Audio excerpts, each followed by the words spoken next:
Teman-teman, yuk langsung kita cerotkan alur film Sentinel. Sebelum menonton ini, jangan lupa ibadahnya diselesaikan agar tenang dalam menjalani hidup.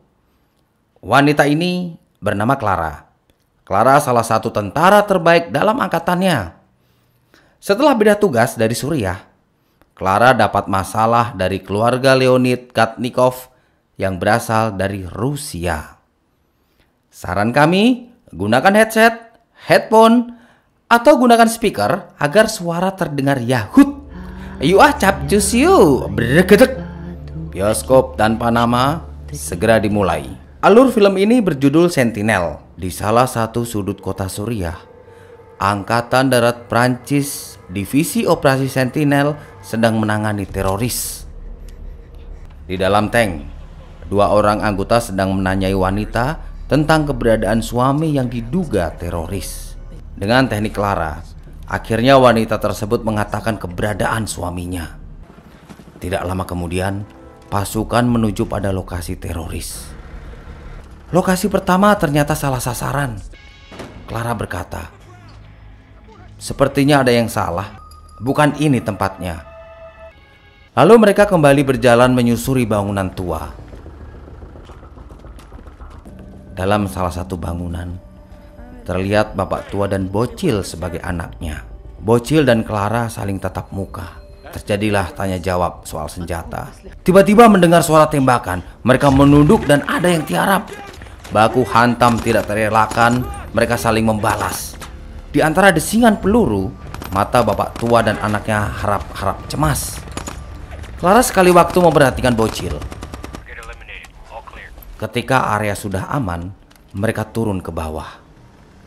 Clara melihat bocil bersama satu tentara berada di dekat mobil. Clara kaget dan bingung mendengar bapak tua selalu menyuruh bocil, segera lakukan, segera lakukan." Situasinya menegangkan. Ketika bajunya terbuka, ternyata badannya sudah terlilit bom yang siap meledak. Bocil memejamkan matanya sambil mencet tombol. Lalu, bom! Ledakan tersebut sampai melemparkan badan Clara.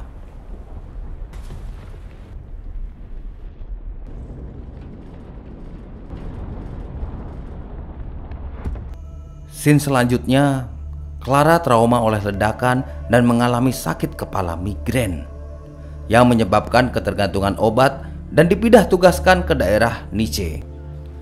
Clara senang bertemu Tania, kakak kandungnya. Mendengar kalau Clara dipindah tugaskan ke Nice, kota kelahirannya, kakaknya sangat-sangat gembira sekali. Di ruang tamu, Clara bermanjaan tiduran di paha ibunya sambil menyanyi. Ketika Tania menyuruh makan, ibunya berkata, "Shh, jangan berisik." Ibunya masih tidak percaya kalau Clara ada di sampingnya. Namanya juga sosok ibu, iya kan? Pasti menyimpan sebuah kerinduan yang teramat sangat. Pagi hari, Clara kerja sambil menikmati udara dengan berjogging di pinggir pantai dekat tempat tinggalnya. Sesampai di kantor, Clara menemui dokter militer tentang penyakitnya. Obat Clara diganti Haploid, dosis tinggi untuk migrain, obat penenang dan menghambat beta. Campuran obat ini bisa kecanduan. Begitu kata dokter ahli. Ketika Clara memakai sepatu di ruang ganti, dia kaget karena ada wanita yang sedang berganti pakaian. Cukup Clara dan Mimin yang lihat. Keadaan ini membuat Clara mengkonsumsi obat sambil matanya melirik. Melirik itu tuh. Hari pertama kerja, Clara beserta tim ditempatkan pada pelabuhan tua. Mereka menyusuri pantai. Ketika Clara melihat tas, ingatan traumatik hadir mengenai ledakan teroris. Clara lega ketika tas tersebut bukan tempat bom. Persis di pinggir pantai, Clara mendekati seorang laki-laki yang sedang meninju seseorang. Clara langsung mendekati dan memukulnya. Temannya melerai dan minta tolong pada Sersan Mayor. Akhirnya Sersan Mayor memisahkan mereka. Di tempat lain, ketika Clara melihat keramaian dan melihat orang membawa tas ransel, Clara tidak menguasai dirinya. Selalu muncul perasaan yang sama seperti masa lalunya. Clara semakin mencoba tenang, tapi justru makin gelisah sampai dia terduduk. Di toilet, Clara meminum obat tersebut, tapi ketahuan sama temannya. Bahkan ketika di rumah, rasa traumatik Clara ketika berada di Suriah masih saja hadir. Dia sering melamun. Kadang ketika malam terbangun gelisah hingga gemetaran, lalu mengkonsumsi obat untuk menenangkan diri. Clara merasa selalu kekurangan obat menenang. Clara pergi dan mencari penjual obat lalu bertransaksi. Suatu malam, Tania dan Clara sedang persiapan menuju ke klub malam. Clara tertarik dengan tato baru Tania. Tato itu seperti gambar berlian. Clara yang tidak pernah pakai make up didandani sama Tania. Scene selanjutnya di klub Millennium. Lampu dugem membuat suasana Clara agak rileks, lalu menikmati suasana klub. Suara musik menggema mengiringi gerakan tarian Clara dan Tania. Hihi. Biarpun agak sedikit kaku, Clara mencoba melepas kejenuhannya. Tania melihat cowok ganteng. Tania meminta temannya untuk mengenalkan grup Rusia. Clara agak khawatir. Ya maklumlah, Tania sebagai adiknya. Tapi apa boleh dikata, Clara akhirnya melanjutkan clubbingnya hingga seorang cowok mendekatinya. Clara kurang begitu merespon. Mungkin dari jauh Tania memberi kode untuk telepon ketika sudah selesai. Tidak lama, datang seseorang cewek mengajak dansa bareng. Entah kenapa, Clara justru meresponnya. Terjadilah saling merespon dari kaki sampai atas. Ihir, ser, hihi, goyang dong. Lalu dilanjut pada aroma asmara yang bisa Mimi nikmatin sendiri saja. Hehe, sorry lah ya. Setelah ritual keramas, Clara langsung berangkat bekerja seperti biasanya. Bersama tim menyusuri pelabuhan tua. Tiba-tiba Clara melihat seseorang yang mencurigakan melintas. Dengan sigap Clara mengejarnya. Terjadilah aksi kejar mengejar antara mereka. Semakin dikejar, larinya semakin laju. Hingga Clara berhasil mendapatkan buruannya. Clara terkejut ketika saling menodongkan senjata. Clara menyuruh laki-laki itu pergi setelah saling mengetahui identitasnya masing-masing. Senja di pelabuhan, mereka berjalan pulang menyusuri pantai. Tiba-tiba berderinglah bunyi telepon. Halo? Scene selanjutnya, Clara berada di rumah sakit mencari kakaknya Tania. Clara kaget kalau Tania sudah terbaring di rumah sakit dengan keadaan yang tidak nyaman. Dokter berkata, adik kamu koma di stadium 3 dan mengalami pembengkakan otak. Lalu air mata membasahi matanya. Kapten Muller mendatangi Clara untuk menceritakan bahwa Tania ditemukan tergeletak di pantai. Clara agak kaget ketika mendengar diagnosa awal. Tania telah diperkosa. Dalam keadaan seperti ini, Clara butuh penenang. Seperti biasanya, sebelum ke lapangan, Clara mengambil senapan di ruang senjata. Wajah Clara terlihat gelisah, banyak pikiran.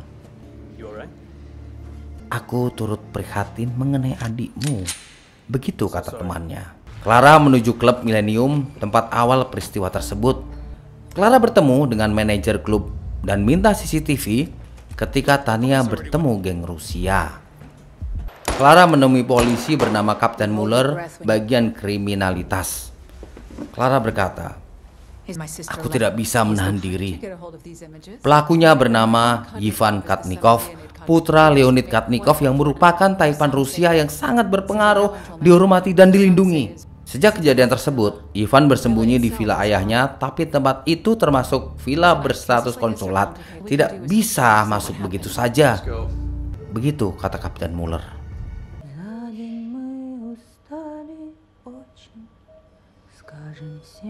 Berhari-hari Clara terlihat gelisah seperti ada sesuatu yang mengganjal hatinya. Clara punya keinginan untuk membalas dendam, tapi di satu sisi Clara seorang militer. Naluri sebagai seorang kakak pasti ingin membalaskan dendam sakit hatinya pada seseorang yang menyakiti adiknya. Pada akhirnya Clara memutuskan pergi ke klub Millennium. Ketika Clara pesan minum ke bartender, Clara melihat belati di atas meja. Bersamaan dengan itu, Ivan melintas menuju ke toilet.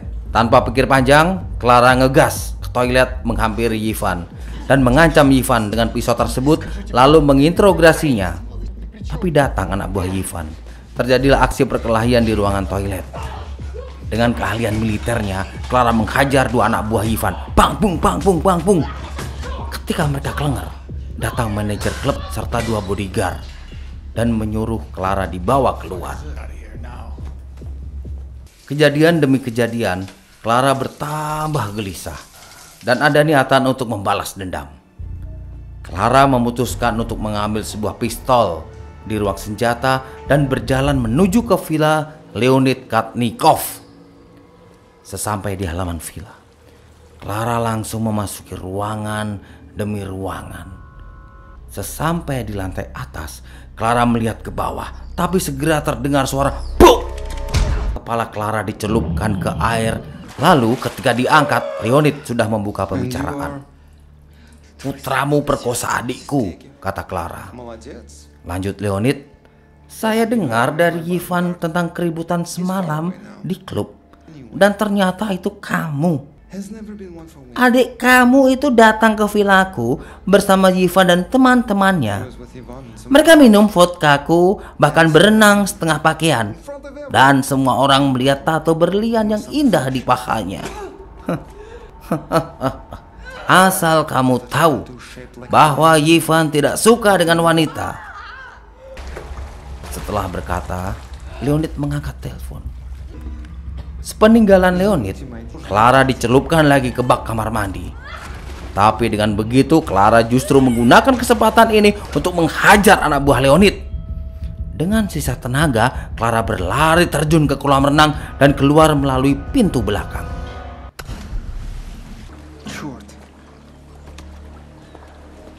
Scene selanjutnya, Clara menemui Tania yang sudah tersadar dari pingsannya.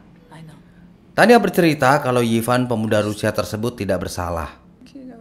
Tania tidak mau menuntut. Clara pun berkata, biarkan kepolisian yang menyelidiki. Tapi aku tidak mau terekspos. Kasihan mama, kata Tania. Clara berkata, aku tahu semua. Tapi Leonid Katnikov tidak boleh lolos. Kamu paham? Clara menuju ke ruang senjata dan meminta pada petugas untuk memasukkan beberapa senapan. Sebelum pergi, Clara minta agar petugas mengikat dirinya. Clara dengan seragam lengkap dan persenjataannya mendekati persembunyian Leonid. Clara hampir ketahuan timnya. Lalu Clara masuk ke rumah Leonid dengan berjalan di atas atap gedung. Dengan hati-hati, Clara menuju dari tangga ke tangga. Clara mengunuskan belati pada anak buah Leonid yang akan keluar ruangan. Bes! Clara sempat menembak dua orang yang terlihat melintas. Clara mendekatinya lalu mengambil walkie-talkie. Tapi tiba-tiba terdengar tembakan dan lalu, aduh! Dan Clara membalas tembakan tersebut. Clara melanjutkan pencariannya. Dari pintu ke pintu, Clara menodongkan pistol. Ketika masuk ke ruangan, terlihat Leonid sedang memegang handphone. Mereka saling mendekat. Leonid lalu berkata, apa mau kamu? Kamu butuh uang? Clara dengan gemas menendang Leonid hingga terjatuh dari lantai. Nampak Leonid tidak berdaya. Clara turun untuk memastikan kondisinya. Dari belakang, Clara tertusuk. Set! Tapi musuhnya gampang dikalahkan. Dar der dor. Di lantai bawah, beberapa polisi menaiki tangga. Clara bersembunyi. Polisi tersebut memeriksa ruangan. Terdengar suara batuk Leonid. Itu berarti Leonid masih hidup. Dan terdengar juga suara, panggil ambulan, panggilkan dokter, panggilkan ambulan. Ternyata Leonid masih bernafas. 3 bulan kemudian, di dalam suite hotel Dubai, Leonid sedang berenang menikmati nyawa yang masih tertolong. Leonid meminta buah pada pelayan agar diantar ke kamarnya. Sampai di kamar, pelayan datang dan langsung menghajar Leonid dengan garpu. Leonid tidak bergerak. Dengan hembusan nafas terakhir Leonid, maka berakhir pula film Sentinel.